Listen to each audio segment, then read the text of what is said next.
ভাবো তো, যদি সবকিছু প্ল্যান মতোই চলতো তাহলে অ্যাভেঞ্জার্স ক্যাং ডাইনেস্টিতে আমরা প্রথমবারের মতো একটা ভয়ঙ্কর উপস্থিতি অনুভব করতাম। সরাসরি না হলেও ছায়ার মতো, ডক্টর ডুম। আর সেই ছায়াটাই ধীরে ধীরে বড় হয়ে সিক্রেট ওয়ার্সের মেন ভিলেন হয়ে উঠত। এমসিও অনেকদিন ধরে বিল্ড করছিল ক্যাং দ্য কনকরারকে, একজন মাল্টিভার্সাল কনকরার যার অসংখ্য ভেরিয়েন্ট ছড়িয়ে আছে সময়ের প্রতিটি কোণায়। প্ল্যানটা ছিল পরিষ্কার, ক্যাং ডাইনেস্টিতে ক্যাং তার ফুল পাওয়ার দেখাবে, মাল্টিভার্সকে সম্পূর্ণ কেওসে ফেলে দেবে, আর সে কেওস থেকে জন্ম নেবে সিক্রেট ওয়ার্স। কিন্তু এখানে একটা বড় হোয়াট ইফ আছে। যদি ক্যাং ডাইনেস্টিতে আমরা বুঝতে পারতাম ক্যাং আসলে শেষ না, বরং সে নিজে একটা প্রবলেম যেটা সলভ করার জন্য দরকার আরো বড় আরো ভয়ঙ্কর একটা শক্তি।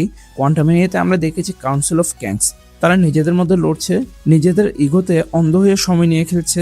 এই এন্ডলেস কনফ্লিক্ট আর টাইমলাইন ম্যানিপুলেশন থেকে শুরু হয় ইনকারশনস, যেখানে এক ইউনিভার্স আরেকটার সাথে ধাক্কা খেয়ে পুরো মাল্টিভার্স ভেঙে পড়তে শুরু করে।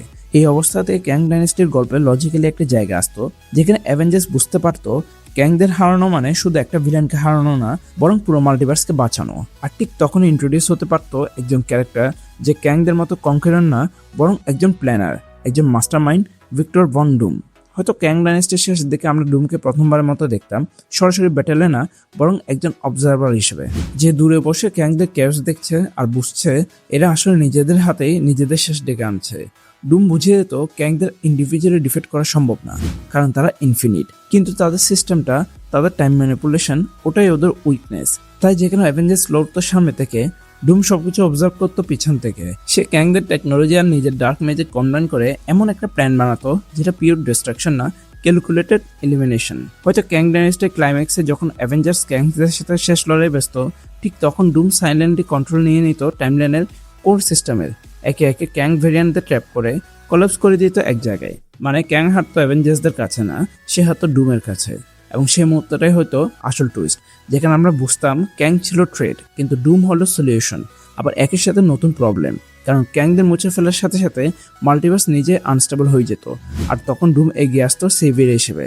সে ব্রোকেন টাইমলাইন্সগুলো জোলা লাগিয়ে তৈরি করতে একটা নতুন রিয়েলিটি, ব্যাটেল ওয়ার্ল্ড। একটা ওয়ার্ল্ড যেখানে সব ইউনিভার্সের টুকরো একসাথে স্টিচড, আর যেখানে ডুমে আলটিমেট রুলার।